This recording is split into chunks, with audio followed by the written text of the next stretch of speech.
Okay, we're going to go ahead and get started. Again, thanks everyone for joining us on this Friday afternoon. My name is Tara LeBlanc. I am the Louisiana Medicaid Executive Director.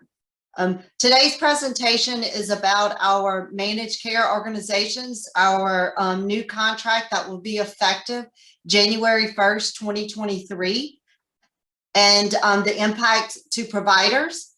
So, but before we begin, I do want to discuss the mandatory provider enrollment. We just want to remind providers if they were enrolled in fee-for-service Medicaid prior to December 31st, 2021, or providers enrolled with managed care or dental managed care or Magellan prior to March 31st, 2022, you are required to enroll in the provider portal by September 30th. If you're not enrolled by September 30th, December 31st of this year, claims will start being denied if you're not enrolled by the September 30th deadline. And you can go to the LDH website and see the process of enrolling. So we just want to make sure our providers enroll before the deadline. Also, before we get started, if you have any questions, you would please type the questions in the Q&A or chat feature. This is being conducted via webinar, so there's not a two-way communication. So any questions throughout the presentation, please type into the chat. I will go ahead and answer the first question because it's due to provider enrollment. The enrollment needs to be started, but you need to remember it takes several weeks to go through that process. So if you haven't started now, you need to start. All right, can we move to the next slide? We'll jump right in. So for our managed care organizations effective January 1st of 2023, Louisiana will contract with its 5 existing MCOs plus one new entrant. The first MCO is Aetna, AmeriHealth, Healthy Blue, Louisiana Healthcare Connection, United Healthcare Community, and our new entrant is Humana Healthy Horizons in Louisiana. Again, Humana is our new entrant effective January 1st of 2023. Now, the purpose of this meeting today is to get everyone together and discuss the way we are going to handle enrollment of our individuals and assignment of our Medicaid recipients in the managed care plans for effective January 1st. We had to come up with a solution to make Humana the viable for participation for January 1st. So over the next several slides, you will see what we're doing with our members. Go right ahead and let's move to the next slide. So the enrollment changes for the Medicaid members for the 3.0 contract that's effective January 1st of 2023. Current enrollees will be assigned effective 1/1/2023, excluding a high-risk population. This will be a one-time event prior to go live. All enrollees will have from the date of receiving their letter until March 31st to make a plan change. Open enrollment will be reinstated in October of 2023. And automatic assignment will seek to preserve provider and household relationships. Over the next several slides, each one of these buckets on this slide is presented in detail. So we're just going to move along so that we can provide the details. And why is this important to our Medicaid providers? We want to engage providers and address provider concerns regarding the 3.0 contract auto assignment logic. And providers should understand how the auto assignment and disenrollment works for their patients. And to better understand how the provider-patient member relationship will be preserved using the new automatic assignment. To assure providers, the auto assignment logic and new contract have been designed to ensure continuity of care. To confirm, the new entrant will have an adequate provider network on day one, and to assure providers that enrollee MCO assignment changes will be followed by a disenrollment period opportunity to change plans. So the automatic assignment logic for the one-time assignment for current enrollees, we are preserving current enrollees in some high-risk conditions. Approximately 38% of our enrollees will stay with their current plans based on high-risk categories, but not limited to case management, cardiac patients, asthma, behavioral health, Chisholm lawsuit, high blood pressure, diabetes, cancer, DCFS, and high emergency room users.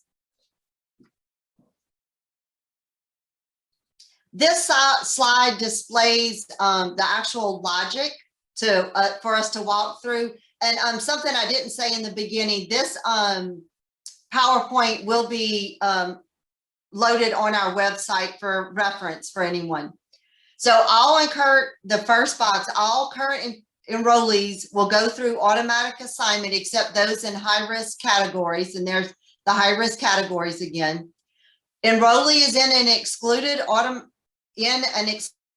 group from the automatic logic. Yes, then they will remain with their current MCO.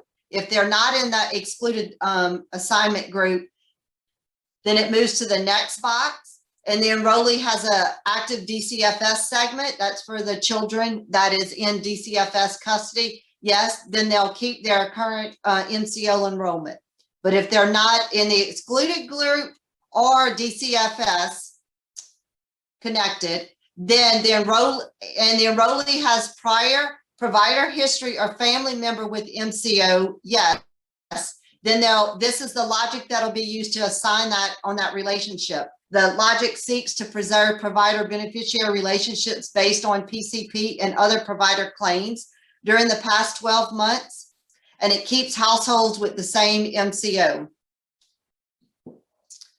Then, wait, go back one more. And if the enrollee doesn't have a family member or prior history, then it goes to the MCO with the lowest enrollment unless the MCO has reached its cap. And after the cap is reached, enrollees will enter a round robin to be evenly distributed amongst the MCOs. And only for this one-time logic or the MCOs provided a cap. It's only used during this one-time project is that they'll have a cap so that we could distribute all the enrollees and to make Humana viable. All right, let's go to the next slide. The automatic assignment logic for this one-time assignment, the enrollment broker will assign the enrollees not segregated into a high-risk group to the MCO with the lowest enrollment. The enrollees will be assigned in the following order. It groups members by family. We look at age, zip code, then alphabetical last name, first name. This will allow families to maintain access to care and provides equal opportunity for plans to obtain members. To the degree that Medicaid is able to identify high-risk enrollees, for example, enrollees who may be ineligible at the end of the PHE, the public health emergency, Medicaid will determine a means to disperse those enrollees evenly across the MCOs. It also, enrollment plan seeks to even enrollment categories across all plans, not level of enrollment. All plans should have a minimum enrollment of 150,000 on day one. After this logic is run, plans will have a cap set based on the percentage of member choice of each plan, but limited to a maximum. And again, it's a one-time assignment methodology, and the cap is only for this initial assignment. I do want to bring out for our value-based payments and HEDIS measures, those members in high-risk groups will remain with their current plan. LDH will consider the disruption of other members and determine if the quality and BBPs withhold should be suspended. For those members who are auto-assigned, may be assigned to their current plan, LDH's expectations is the MCOs will still need to report and meet targets, deliverables outlined for members And one of the ways they will do this is through provider incentive programs. Although each MCO must make decisions on design and level of those programs based on performance goals, LDH expects performance not to suffer. And LDH is not party to any MCO provider agreements and does not influence them. Providers should work directly with the MCOs to make any needed adjustments to these arrangements.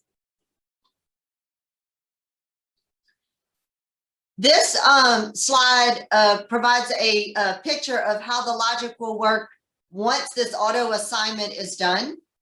So this is new Medicaid enrollees. The potential enrollee selects an MCO at application. They are assigned to that selected MCO. If they don't select at the application, are this member an enrollee for DCFS? If yes, they'll go through the DCFS logic. If no, does the potential enrollee have any prior provider history of family member with MCO? Yes, it'll go through that logic and assign based off of that. If no, if all the answers are no to each one of these blocks for this new enrollee, then it's a round robin with two caveats. Enrollees will be assigned to Humana if Humana has not reached 150,000 after assignment, and this is only for year one for calendar year 2023. And new enrollees after 3/1/2023, if an enrollee loses eligibility and regains it within 60 days, they must be re-enrolled with their previous plan. And that's CMS's guidance rules. That's not ours. That's a federal rule. Okay.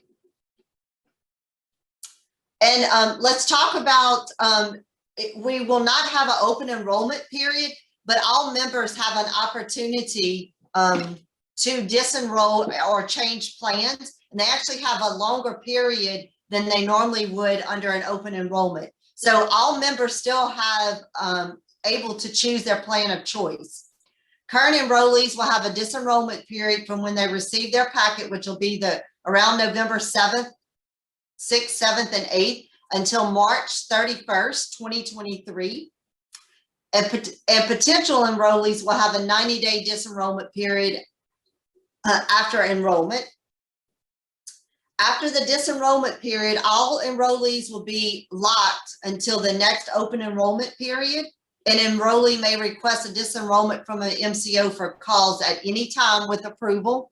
And we will revert back to our standard open enrollment beginning October 2023.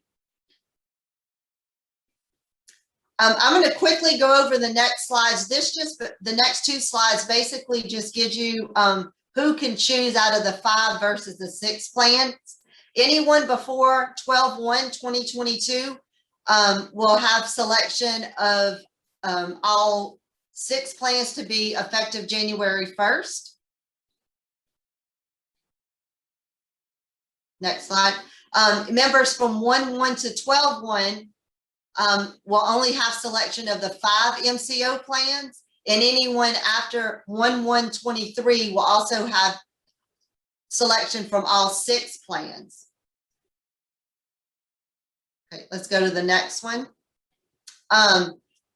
So I want to provide some examples, and here's some examples on the screen. But if a member receives their packet, I'm just picking a day, November 10th. If they make a change before the second to last day of the business month, it will be effective the next month. So any change that a member makes between November and December 27th, they will have effective January 1st, 2023.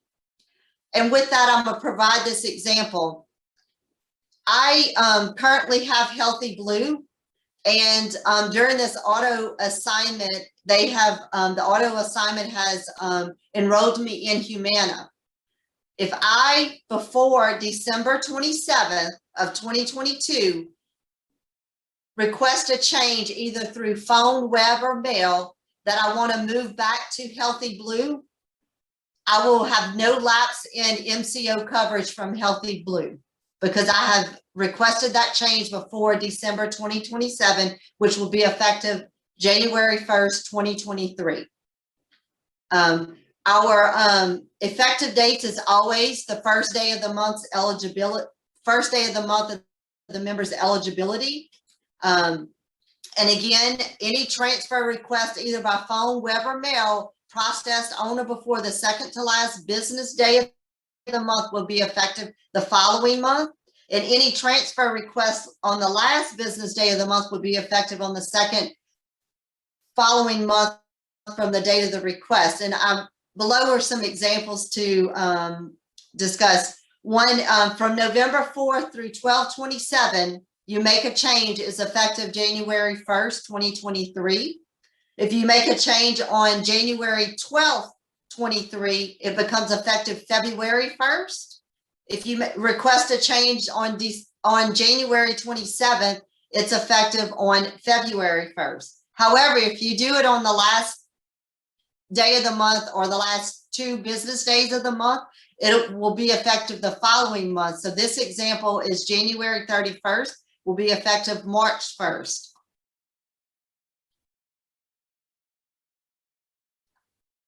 So at this point, we are going to go to the questions and answers that are questions that's in chat. So if you have any additional questions, please put them in Q&A or chat.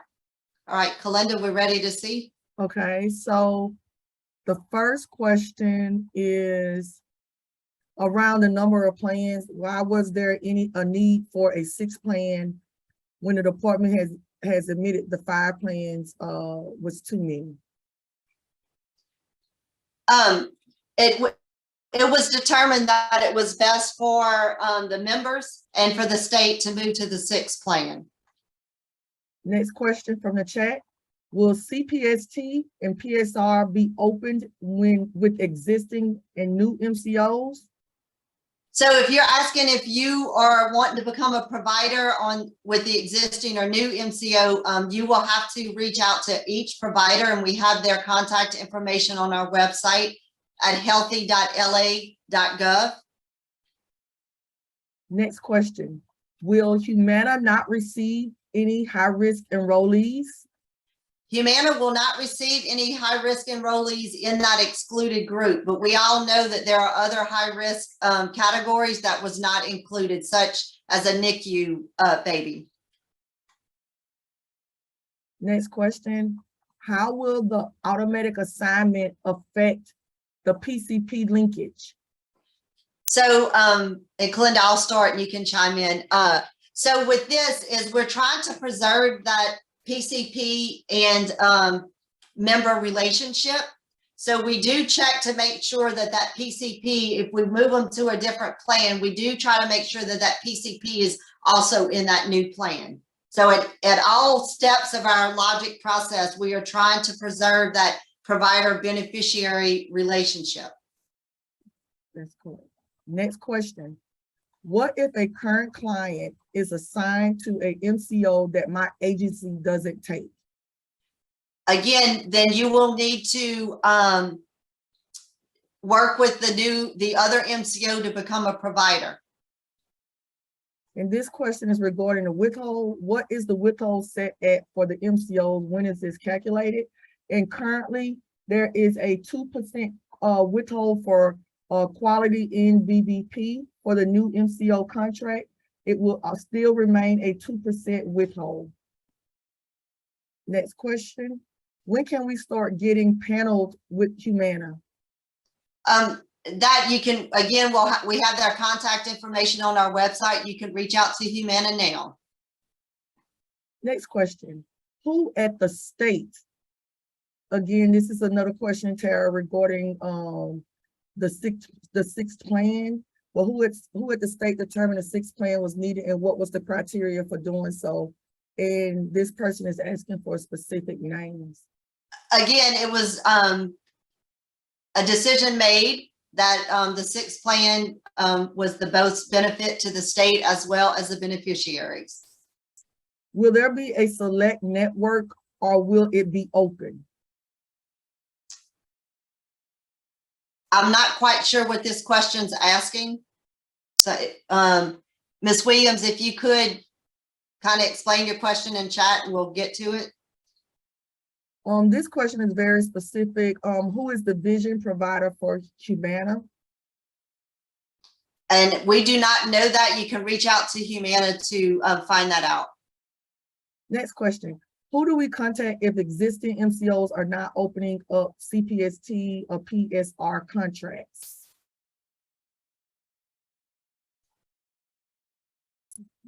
You can.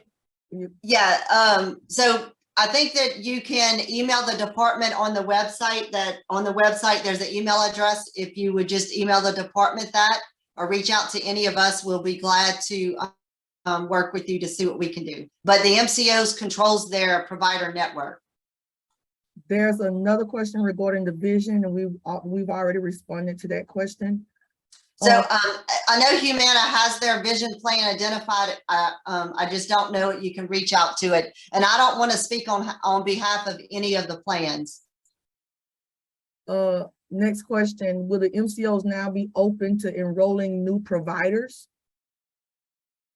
Again, we will not be speaking on the behalf of the MCOs. The arrangement with their network is left up to each MCO. Please reach out to them. Next question, how long are the contracts the state has with the MCO supposed to last? When will there be the next round of bids?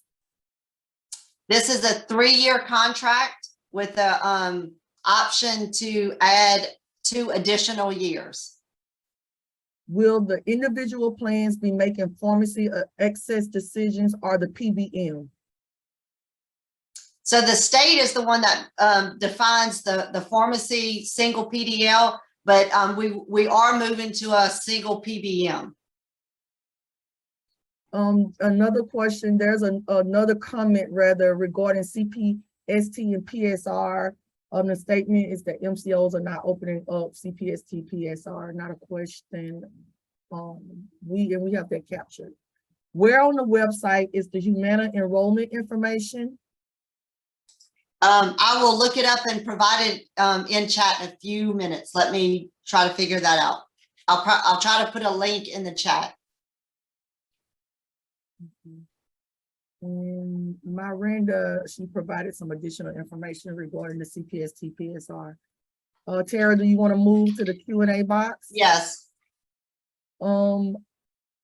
Will any of the current MCO contracts be fading out? Will this be additional MCO totaling 7? No, it's 6. We will have 6 MCOs, the 5 incumbent plans and 1 new entrant, which is Humana. How will this affect transportation?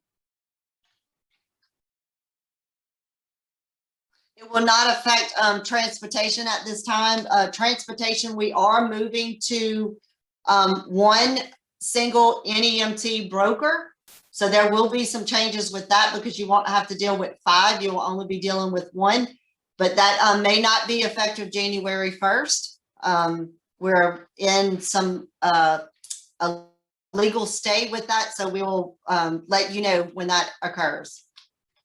So the next question is regarding the 6 MCO plans, and I'm assuming Magellan for CSOC. Is the state planning to create a standard provider roster for agencies to add new hires? I'm not following that question. Kalinda, do you know? No, I'm not following that question. Maybe you could provide some additional context for that question. Tara, there were 2 questions regarding provider enrollment, but I didn't know if you wanted to address, or we could yeah, you want to go ahead and do that? let's see.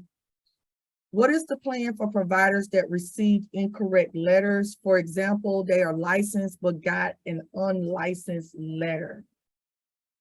So in that instance, if you are a licensed provider and you received an incorrect letter, there is some contact information on our provider enrollment website, and some a phone number to our provider enrollment staff, as well as to Gainwell. There's an email address you could contact Gainwell to ensure that your information is corrected.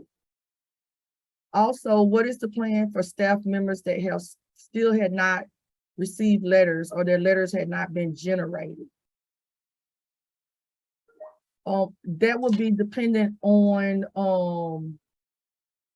that would be dependent on your application. So we would need more information so that we can determine what the issue is and why you hadn't received a letter.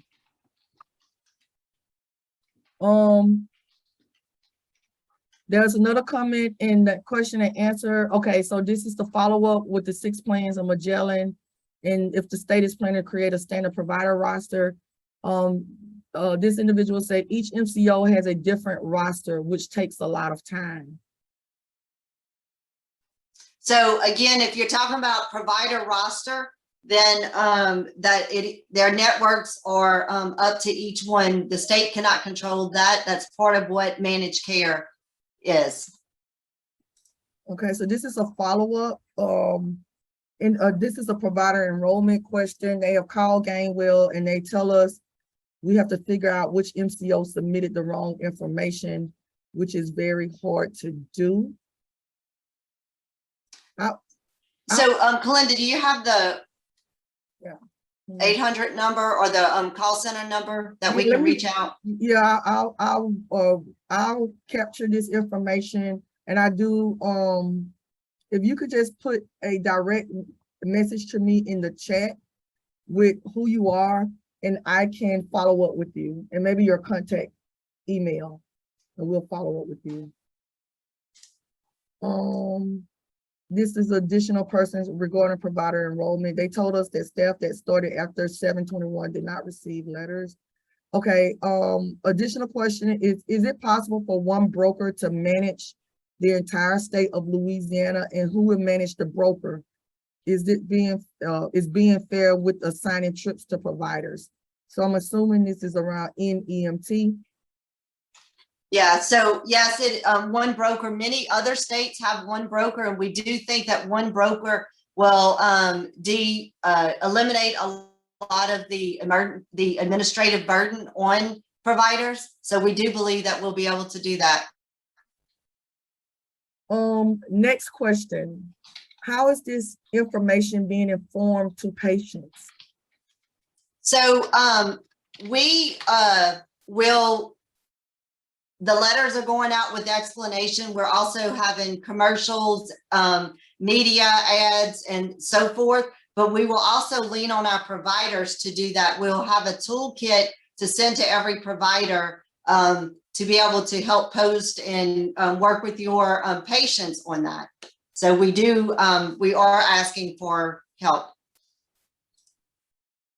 Next question in chat, when will the letters be sent out? The letters are going to start mailing the October 30th and 31st. And Tara, I do not see any additional questions. Okay, one question came in from chat.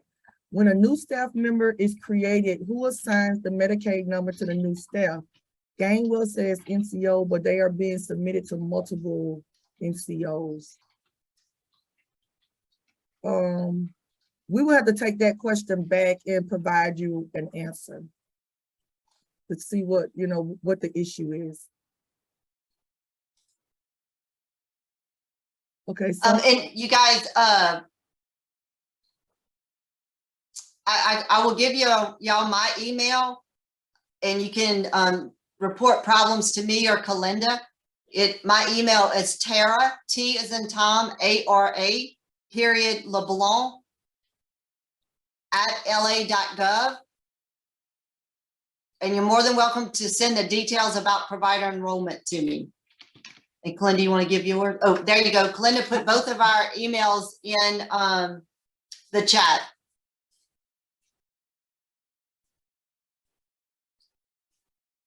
Is there any other questions, Kalinda? I don't see any additional questions in chat or in the question and answer box. Okay. Again, we really do appreciate everybody's time late on a Friday afternoon. I wish everybody a safe and wonderful extended weekend for Labor Day. Thank you.